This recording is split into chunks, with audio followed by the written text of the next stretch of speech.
CGPSC smart learning में आप सभी का बहुत बहुत स्वागत है। फ्रेंड्स, आज हम आपको आबकारी आरक्षक के एग्जाम में पूछे जाने वाले छत्तीसगढ़ सामान्य ज्ञान से संबंधित महत्वपूर्ण प्रश्नों के बारे में बताएंगे, जिससे एग्जाम में बार बार पूछा जा चुका है। इन जो प्रश्न के बारे में हम आपको बताएंगे वो सिलेबस के अनुसार रहेगा। सिलेबस में जिस भी टॉपिक से क्वेश्चन आएंगे उन्हीं के बारे में हम आपको 100% प्रिपेयर करेंगे। तो दोस्तों, अगर आप भी इस एग्जाम की तैयारी कर रहे हैं तो यह वीडियो आपके लिए हेल्पफुल होने वाला है।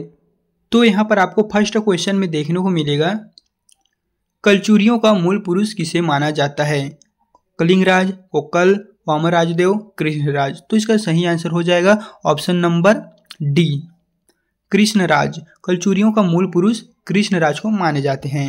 फिर नेक्स्ट क्वेश्चन है, किस कलचुरी शासक ने गोरखपुर प्रदेश पर आधिपत्य स्थापित कर लिया था? Option A Vamrajdev, option B Lakshmanraj, option C Kokaldev, option D Kalingraj. तो 31 नंबर का करेक्ट आंसर है option number A Vamrajdev. Kalachuri शासक ने गोरखपुर प्रदेश पर आधिपत्य स्थापित कर लिया था, वो है वामराजदेव। फिर नेक्स्ट क्वेश्चन है, त्रिपुरी के कलचुरी वंश का संस्थापक कौन था? जो त्रिपुरी के कलचुरी वंश के शासक थे, संस्थापक थे, वो आपको यहाँ पर बताना है। Option A Vamrajdev, option B Lakshmanraj, option C Shankargarh, option D Krishnaraj. तो फ्रेंड्स, इसका करेक्ट आंसर है ऑप्शन नंबर ए वामराजदेव ही त्रिपुरी के कलचुरी वंश का संस्थापक था। और यहाँ पर पूछा गया है, कलचुरी शासक ने गोरखपुर प्रदेश पर आधिपत्य स्थापित किया था, वो भी वामराजदेव ही था।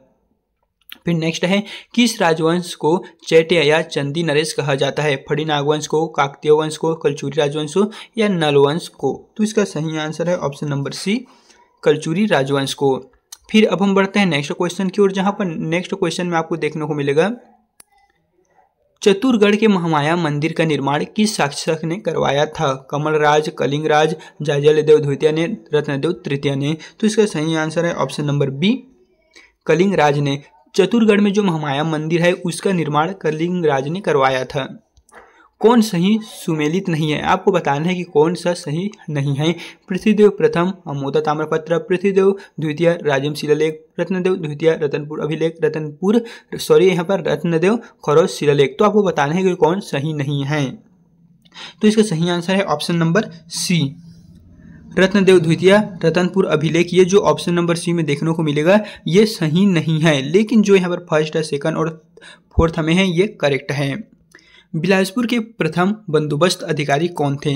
Cunningham, Blunt, mister Chisholm, Elliot.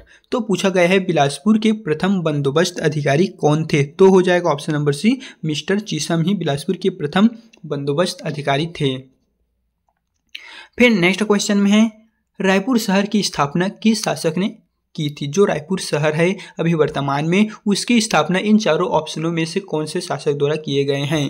Ramchandra, Kesavadev, Brahmadev, Devpal. तो इसका राइट आंसर हो जाएगा ऑप्शन नंबर ए, रामचंद्र। रामचंद्र के नाम पर ही रायपुर शहर का नामकरण किया गया था। 1065 ईस्वी में कलचुरी शासक रत्नदेव के पश्चात कौन राजा बना?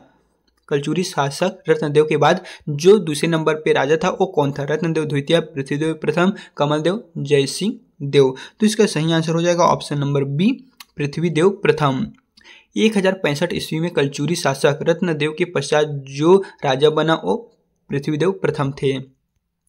कौन सा कलचुरी शासक 21,000 ग्रामों का स्वामी था तथा उसने सकल कौशलाधिपति की पदवी धारण की हुई थी? जाजलदेव, त्रिभुवनसाय, पृथ्वीदेव प्रथम, कमलदेव। तो इस क्वेश्चन का आंसर है जिसे सकल कोषाधिपति की धारण उपाधि प्राप्त की थी। तो इसका जो दोस्तों जो करेक्ट आंसर होगा वो आपको ऑप्शन नंबर सी में देखने को मिलेगा, पृथ्वीदेव प्रथम। यही इसका राइट आंसर है। फिर नेक्स्ट क्वेश्चन में आपको देखने को मिलेगा, कलचुरी वंश की रायपुर लहुरी शाखा का संस्थापक कौन था? केशवदेव, रामचंद्र, अमर सिंह, देवपाल। तो 40 नंबर का करेक्ट आंसर है ऑप्शन नंबर ए, केशवदेव। कलचुरी वंश की रायपुर जो लहुरी शाखा थे उसके संस्थापक केशवदेव ही थे। रतनपुर के कलचुरी शासक जाजलदेव प्रथम का शासनकाल था।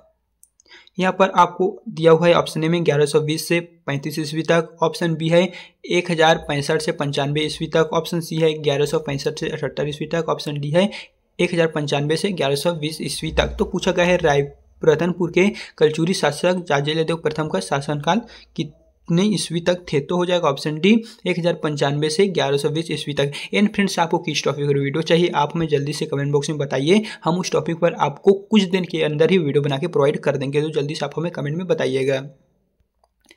पेंड्राबंद, कोनारी एवं बिलाईगढ़ नामक स्थानों से किस शासक के ताम्रपत्र प्राप्त हुए? यानी कि पेंड्राबंद, कोनारी, बिलाईगढ़, ये 3 स्थानों से कौन से शासक के ताम्रपत्र हमें मिले हुए हैं? प्रताप मल्ल, कल्याण साय, बहार साय, रत्नदेव। तो इसका सही आंसर है ऑप्शन नंबर ए, प्रताप मल के ही जो ताम्रपत्र है वो पेंड्राबंद, कोनारी एवं बिलाईगढ़ नामक स्थान से हमें प्राप्त हुए हैं। तो ऑप्शन ए इसका राइट है। फिर नेक्स्ट क्वेश्चन में आपको देखने को मिलेगा निम्नलिखित कथनों पर विचार कीजिए। कथन आपको फर्स्ट में देखने को मिलेगा, रतनपुर के कलचुरी शासक बहारेंद्र के काल में राजधानी रतनपुर से कोसगा यहाँ पर स्थानांतरित कर दी गई थी। बहारेंद्र का शासनकाल 1480 से 1525 ईस्वी में माना जाता है। उपरोक्त कथन में कौन सा सत्य है ये आपको बताना है। क्या केवल फर्स्ट कथन सत्य है, या केवल दूसरा सही है, या 1 और 2 दोनों ही सही हैं, या उपरोक्त में से कोई सही नहीं है? तो इसका राइट आंसर है ऑप्शन नंबर सी, 1 और 2। जो 2 ऑप्शन है, 2 कथन है, ये दोनों की दोनों ही सही हैं। तो ऑप्शन नंबर सी को आप टिक करेंगे। फिर नेक्स्ट नंबर का क्वेश्चन है, किस शिलालेख से देवपाल नामक एक मोची द्वारा नारायण मंदिर के निर्माण की जानकारी प्राप्त होती है? खल्लारी से, कोसगई से, खरौज से, राजिम से। तो फ्रेंड्स 44 नंबर का करेक्ट आंसर है ऑप्शन नंबर है खल्लारी। किस शिलालेख से? तो खल्लारी शिलालेख से देवपाल नामक एक मोची द्वारा नारायण मंदिर के निर्माण की जानकारी प्राप्त होती है। बस्तर के नागवंशी राजा कौन सी उपाधि धारण करते थे? भूपेश्वर, भोगवतीपुरेश्वर, महाराजाधिराज, महाभोगपति। तो बस्तर के जो नागवंशी राजा थे वे कौन से उपाधि की धारण करते थे ये पूछा गया है। तो इसका सही आंसर है ऑप्शन नंबर बी, भोगवतीपुरेश्वर जो उपाधि थी वही धारण करते थे।